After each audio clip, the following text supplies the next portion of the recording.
Fala galera, meu nome é Danilo Lamoneiro e estou aqui com a integrante da equipe de nutrição, minha parceira, minha sócia em alguns produtos digitais, Milena. Prazer todo mundo, Milena Almeida, nutricionista da equipe do Danilo. Perfeito. E para vocês aqui, esse é o primeiro vídeo que eu e a Milena a gente está participando, vocês vão ver a presença da Milena em vários vídeos, que justamente o nosso objetivo é trazer para vocês uma visão diferenciada da nutrição que nós temos. E então nós vamos levantar toda semana algum tema recorrente, algo que a gente precisa transmitir uma mensagem para vocês poderem ter um senso crítico maior. O nosso papel aqui como orientadores, né, Milena, como pessoas que dedicam a vida a buscar na nutrição um suporte para que você tenha uma vida mais saudável, uma vida com mais energia, e é justamente acompanhar as tendências que acontecem no mundo atual. E uma das tendências que visitou aí, a vida de várias pessoas, principalmente ali no WhatsApp, eu acho que... Rede social, Instagram, bombardeou aí desse assunto na semana passada. Exato, que é justamente o que a gente acabou de definir aqui, que os Estados Unidos atualizou a pirâmide alimentar definida lá em 1992. Então, o nosso objetivo com esse vídeo é você sair dele com um senso crítico maior. O que mudou? Quais são as prioridades? Se realmente mudou alguma coisa na sua vida, algum cuidado que a gente tem que ter, Milena? Se isso vai mudar, impactar alguma coisa aqui no Brasil, né? Será? Perfeito. E é justamente esse o nosso objetivo. Então, o primeiro ponto, Milena, é a gente esclarecer como é que era essa pirâmide lá em 1992. Então, essa pirâmide, ela tinha a base, ela ditava, né, como a base alimentar das pessoas, carboidratos refinados e açúcares. Algo que vai, em contrapartida, a tudo aquilo que a gente acredita hoje em dia, né? Que a gente deve reduzir esse consumo e priorizar o consumo mais de comida de verdade, de alimentos frescos, in natura, aumentar o consumo de proteína.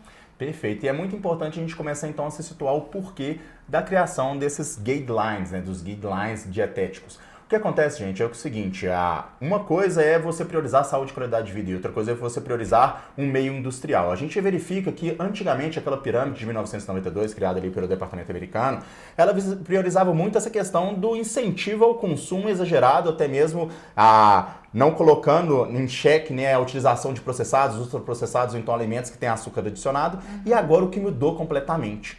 E tem alguns pontos que eles são muito interessantes, que a gente vai abordar ponto a ponto, para vocês poderem identificar que o que, na verdade, muitos profissionais aqui no Brasil já faziam, muito antes, assim que foi lançada a pirâmide lá dos Estados Unidos, a gente teve várias mudanças de vários profissionais aqui, colocando a alimentação do brasileiro de uma forma diferente.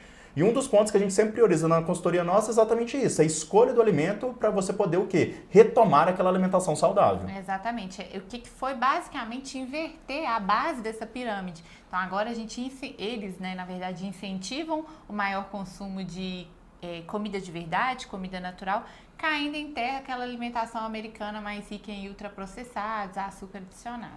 Isso, o mais importante, gente, para a gente poder entender essa inversão dessa pirâmide, é o seguinte, se a gente for pegar a quantidade de proteína e a quantidade calórica de proteína e de gordura de uma dieta, com certeza vai ser uma quantidade de densidade energética muito maior do que a de carboidrato. Sim. Então vocês vão ver lá na pirâmide que logo acima vão ter o quê? Todas as proteínas, e detalhe, gente, quando a gente fala de proteína, a proteína geralmente animal, ela vem com adição ali de gordura. Alguns produtos industrializados, como os lights e os diets, eles têm uma redução dessa gordura, mas a base justamente coloca-se proteína ali um pouco em todas as refeições. E isso ajuda também você que está aí não querendo engordar a ter um grau de saciedade muito maior. Muito maior, né? Que é algo que a gente já aplicava. Exatamente. Todo mundo demoniza a questão da gordura, mas que quando consumida em quantidades ideais, não tem problema nenhum estar inserida na nossa alimentação. Perfeito. Então a base da sua refeição é sempre o quê? Uma quantidade de proteína apropriada para que você tenha, primeiro, bata ali uma quantidade de proteína por quilograma corporal. Lá no guia ele coloca de 1,2 a 1,6. Algumas pessoas usam de 1,6 até 2, dependendo do grau de atividade física, ou então se você quer priorizar o desenvolvimento de massa muscular. E o que? Para você poder ter um grau de saciedade, colocando proteína, Milena, é muito importante ir além, né? Por que o guia ele prioriza a proteína como refeições principais? Justamente para a gente poder controlar grau de saciedade. Exatamente, manutenção de massa muscular. A gente sabe da importância desse macronutriente na construção dos nossos músculos e aqui eles colocam, dando finalmente, né, a visibilidade que ela deveria ter desde sempre. E uma coisa prática para você poder entender é que quando você coloca um pouquinho mais de proteína em todas as suas refeições, você vai ficar mais saciada, evitando o que muita gente faz. Qual que é o grande vilão do emagrecimento entre uma refeição e outra? Beliscar. Então, olha como é que é interessante, é justamente isso que a gente quer fazer, é destrinchar ponto a ponto e de entender que quando você coloca uma quantidade de proteína um pouco maior em cada refeição, você acaba não beliscando, que é sim o grande vilão. Exatamente. E aí, dessa maneira, um ponto interessante, já entrando um pouquinho nessas proteínas, é entrando também da utilização de laticínios, a utilização de produtos vegetais e frutas principalmente, ou seja, você vai ver que lá na base ainda da pirâmide, eles colocaram lá, tem até uma fotozinha de um brócolis, de uma cenoura e das frutas, que são... Colocando esses alimentos, a comida de verdade, de fato, na base da nossa alimentação. Eu vou te dar um exemplo prático aqui, Milena. Me fala, por exemplo, um café da manhã, qual o tipo de café da manhã mais clássico, por exemplo, na mesa do brasileiro hoje em dia? Assim, o clássico do clássico, pensando em pessoas que não fazem dieta, alimentos ricos em carboidrato refinado. Então, é bolo, é pão. Exato. E quando a gente trabalha com uma pessoa, busca a nossa equipe para poder ter uma transformação na alimentação, o primeiro ponto que a gente faz é criar. E agora aquela clássica, né, refeição que as pessoas mais gostam em dieta. Aí é o pão com ovo, que o que a gente pensa? Incrementar uma fonte de gordura e proteína junto com a fonte de carboidrato que a pessoa já tem o hábito de consumir. E olha como é que é interessante. A gente citou o pão aqui. A gente não quer que você olhe para a pirâmide atual e você demonize o pão. Não. O pão, ele nunca será consumido sozinho. Eu falo para todo mundo, gente, você nunca vai pegar um pedaço de pão, por exemplo, um café da manhã que o brasileiro gosta desse café da manhã, e pegar o pão, que é super gostoso, o pão de sal, passar manteiga e comer. Manteiga. Gente, essa refeição não tem grau de saciedade. Então, olha como é que você usa os princípios. Tem que ter proteína. Então, você pode colocar que seja uma carne desfiada, que seja um ovo, que vai vir com um queijo com a quantidade de gordura ali necessária. E se fala-se muito nisso, da utilização dos laticínios na alimentação. Exato. Eu tô aqui como um especialista. A Milena hoje, cada profissional, ele vai se especializando em alguns termos e a Milena se especializou muito nessa questão de microbiota intestinal, que recebeu ali um ponto de atenção no guia. Então, a utilização dos laticínios, né, Milena? Muita gente às vezes fala assim, o leite faz mal, não faz mal, o queijo faz mal. E que, na verdade, a escolha tem que ser feita de acordo com o indivíduo. Exatamente. A gente não demoniza um alimento como faz mal ou não faz, como o Danilo disse. Cada corpo, cada intestino é único. Pessoas metabolizam bem a lactose e outras não. Então, para algumas pessoas esse consumo vai ser ruim, como para outras não. Então, assim, não é para demonizar o consumo de leite, né, de derivados, de lácteos. Eles podem ser muito bons, um aliado ali para você aumentar seu consumo de cálcio. Os alimentos fermentados também, como o iogurte, né, ele pode ajudar muito ali na microbiota, porque é um alimento fermentado. E cai também numa coisa que eu e o Danilo estava comentando, de como é triste aqui no Brasil a gente ter um acesso tão baixo a esses alimentos lácteos bons e que são tão importantes assim para a nossa alimentação, né? Perfeito. Uma das coisas interessantes que o Gui ele fala da utilização de iogurtes, mas com um adendo, sem açúcar adicionado. Eu quero que você compreenda que o açúcar ele gera sabor para os alimentos.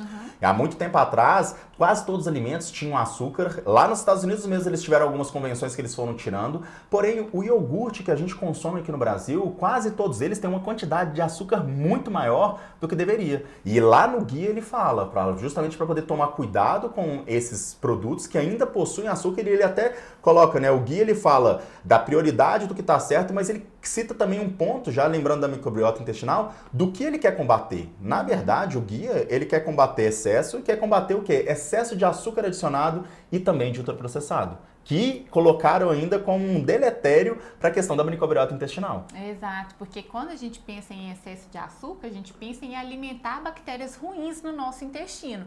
Então, ele causa de desbiose e tudo mais. Então, pensando em cuidar, em tratar a nossa microbiota, o que a gente pensa? Redução desses alimentos ruins e aumento de consumo de alimentos que alimentam a nossa bactéria boa. Então, aumento de fibras, que está o que na base da nossa pirâmide, da nova pirâmide, né? Comida de verdade, então aumento de fibras, consumo de laticínios, né, fermentados como o iogurte também vai ajudar bastante.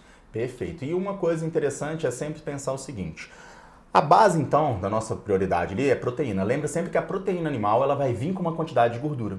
Então, muita gente, Milena, eles começaram a utilizar essa inversão da base da pirâmide para colocando o carboidrato ali como secundário, o que na verdade é pensando em densidade energética, para poder apresentar para pessoas um modelo melhor de alimentação do que outros, coisa que você vai ver na internet o tempo todo. Exatamente. Aí é em volta disso que gerou toda a polêmica dessa nova pirâmide alimentar.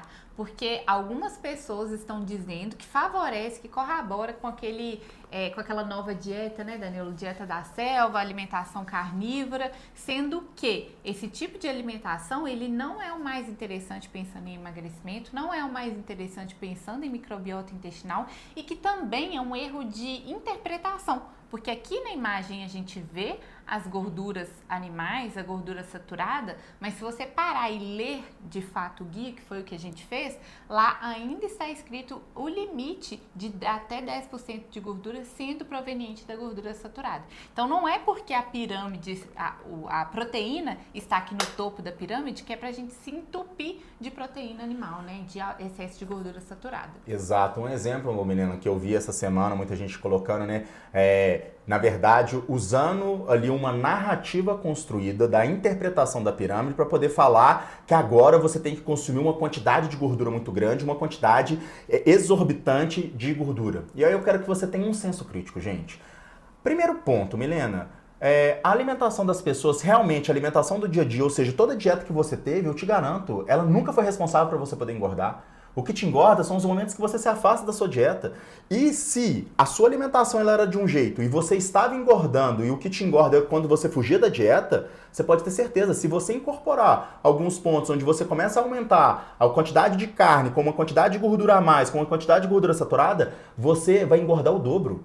Esse que é o grande ponto aqui, gente. É o que a gente quer que tenha discernimento, que é o seguinte, o que estava te engordando não era a dieta que você tinha antes, não. O que estava te engordando são o que ainda continua existindo na nossa vida. Exatamente. Não é incrementar a gordura que vai fazer uma mudança radical, fazer você emagrecer. Perfeito. Então tomem cuidado. Existem algumas diretrizes onde se trabalha assim com uma maior quantidade de gordura. Pode até trabalhar, igual outra coisa que o guia ele fala que é o seguinte, a recomendação, lembra sempre que é um guia geral, 10% de gordura saturada. Mas existem alguns modelos de dieta cetogênicas, eu não estou falando que é melhor e pior. Eu só estou falando que ela pode trabalhar com um pouquinho a mais. E o mais importante de tudo que eu e a Milena a gente tem como regra na nossa vida é que a gente divide o mundo, né, Milena? São as pessoas que engordam e as pessoas que não engordam. Eu te dou a certeza, uma pessoa que começar a comer mais gordura saturada, começar a comer mais carne, começar a diminuir sim o açúcar, mas continuar tendo uma vida desregrada, principalmente no final de semana, vai continuar dando errado. Sem praticar atividade física, né? Pedir para ter ali uma veia entupida, para ter ali problemas cardiovasculares no futuro. Perfeito. Então fica aqui um ponto. Essa questão da gordura não caia nessa narrativa de descer goela abaixo de vocês, de que você tem que sair colocando mais gordura saturada no seu corpo. Lembra sempre o seguinte, uma pessoa que já está engordando, se ela começar a comer mais gordura saturada, ela vai aumentar sim a chance dela ter um risco cardiovascular, ela vai aumentar sim a chance de engordar, a chance de ter doenças crônicas relacionadas à obesidade, e não é isso que a gente quer. Claro, você pode sim não demonizar a ingestão, por exemplo, da carne vermelha, que é toda rica num complexo B, que é super importante, das partes também, junto com as vitaminas e minerais dos legumes, dos cereais. Não é para você poder olhar para o arroz, por exemplo, e para o feijão, que é dois alimentos fantásticos que a gente tem aqui no Brasil, né? Uma combinação perfeita, um complementa o outro. Exato, com um olhar. Que dia que o arroz e feijão engordou a vida das pessoas? Nunca, gente. Nunca, mas é o equilíbrio. O que a gente quer priorizar aqui é exatamente do equilíbrio. E tem um ponto, Milena, que é muito importante lembrar das pessoas que agora, né, se você for olhar lá na base da pirâmide, está lá, que é salada, legume e verdura. E justamente com frutas. Que muita gente fala, fruta engorda porque tem frutose. E isso aí a gente sabe que não é verdade. Maior bobagem falar isso, né? E um ponto que eu vejo que é muito importante aqui desse guia, né, dessa pirâmide, ela ficou muito popular na semana passada aqui no Brasil, mas ela é muito importante justamente para onde ela foi feita, que é os Estados Unidos, onde o pessoal tem uma alimentação rica em alimentos industrializados, alimentos açucarados, e ter essa mudança, essa chave ter virado lá, é importante para combater o nível de obesidade que tem naquele país, que é trocando então a base da alimentação deles, tirando os ultraprocessados e colocando aqui a comida de verdade, que é aqui no Brasil, né, o que a gente já prega há bastante tempo. Então estamos na frente dos Estados Unidos nesse quesito. Com certeza. E outra coisa também que a gente estava conversando, né, Milena, é o seguinte, a gente pergunta, né, até que ponto a influência da pirâmide, ela influencia a nossa vida. O mais importante desse novo guia, é você entender que o combate sim ao ultraprocessado, O combate, até certo ponto, do industrializado, ele prioriza, né, quando ele fala comida de verdade, é a comida feita em casa. Isso. Hoje, da sua refeição, Milena, da sua dieta, quantas refeições você faz no final? Por exemplo, 4 refeições no dia, a gente colocar quantas refeições você faz fora de casa e quantas dentro de casa? Todas em casa. E as que eu faço fora, eu levo a comida de casa. Exato, deixando para aqueles momentos que você vai comer fora para as refeições livres. Exatamente. Então é incentivar vocês a cozinharem, porque à medida que você cozinha, você controla qual que é o método de cocção, você controla os ingredientes. A quantidade de gordura que você vai utilizar. Perfeito. Outro ponto também, lembrando que o carboidrato ele está agora na ponte da pirâmide. Lembra sempre em densidade. A ponte da pirâmide tem uma área menor. Então a quantidade de carboidrato vai ser menor. Lembrando que isso é o que a gente já fazia aqui. Ou seja, não demonize o carboidrato do arroz e feijão e do pão que está ali junto com o seu ovo. Não é para tirar, ele continua aqui na alimentação, é só a mesma quantidade. Exato. Lembra sempre que o seu corpo ele precisa de carboidrato numa certa quantidade. E aí, quando você consegue fornecer esse equilíbrio de carboidrato, proteína e gordura, eu te dou a certeza. A sua dieta ela vai ser capaz de fazer com que você abaixe o percentual, fazer com que você não engorde, que é muito importante, né, Milena? Eu falo, o primeiro passo para todo mundo não é emagrecer, é parar de engordar, gente. Exato. Por quê? Porque engordar é muito fácil, né, Milena? Não, muito, gente. Qualquer tantinho a mais que você come de comida boa, gostosa, você engorda. Perfeito. Então, fica aqui ó, a dica. O objetivo do guia foi exatamente a atenção. E o que? É o ponto. O que ele prioriza? Alimentação de verdade. O que ele demoniza? Ultraprocessado, processado e açúcar adicionado. Ou seja, aqueles snacks, aquela comida que geralmente no supermercado, a comida do supermercado, gente, ela foi feita para ser gostosa. Ela foi feita para ser densa energeticamente, então tomar cuidado. Quantos industrializados você coloca na sua vida? E aí, dessa maneira, você consegue ter uma alimentação muito mais equilibrada. Que, na verdade, Milena, pra gente aqui que trabalha com orientação, pra gente que tem nossos projetos, é justamente o que a gente já faz há muito tempo. É o que a gente busca, né? Uma alimentação saudável, tendo qualidade de vida e sem engordar, como o Danilo disse. Perfeito. E tomem cuidado com as pessoas que vão usar alguns recortes e algumas narrativas para poder falar que um tipo de dieta é melhor que outro. Gente, pensa comigo o seguinte, numa evolução humana, com a tecnologia do que está, por que hoje eles iam descobrir que uma alimentação é melhor que outra? Isso não existe, tá? Tomem cuidado com os tipos de profissionais que vão usar a narrativa para poder fazer com que você seja iludida de ter uma dieta carnívora, uma dieta da selva. Que dia? Me conta que dia que dieta da selva algum ser humano, sem ser no mundo atual, com todos os produtos industrializados lá disponíveis na prateleira, ia conseguir fazer uma dieta da selva lá no passado? Não, impossível. Isso é impossível. Então fica aqui mais uma dica aí para vocês poderem ter essa atenção, ter esse senso crítico, né, Milena? Exatamente, é senso crítico, cuidado com aquilo que você assiste e com aquilo que você acredita. Porque pegar um recorte da imagem aqui e dizer uma coisa é muito fácil. E aí o difícil mesmo é pegar o guia, é ler, interpretar e ver o que de fato eles trazem aqui como verdade. Perfeito. E fica aqui a nossa última dica sempre é o seguinte, avalie sua vida com 2 pontos. Primeiro, se você está engordando ou se você está mantendo ou então emagrecendo. Se você estiver engordando, lembre sempre que você precisa de orientação, busque um profissional, pare de seguir algumas regras impostas por pessoas, porque existe sempre uma dieta para poder ser chamada de sua, e a gente prioriza sempre isso. A alimentação, gente, é peça fundamental para o seu corpo funcionar bem. Nós, como orientadores, a gente vê o real benefício na vida das pessoas, né, Milena? Sim. Vários projetos que a gente participa, o que as pessoas mais identificam na hora que a gente consegue controlar a alimentação da pessoa? Que ela tem disposição, ela tem energia, ela tem vigor, ela volta a ter um corpo que funciona. Qualidade de vida, no geral, resumindo. Exato, que é o que a gente busca. Então, fique aqui, fiquem atentos, continue se alimentando bem, continue consumindo não só o alimento de qualidade, mas informação de qualidade também. E tamo junto, galera. Tamo junto, até mais.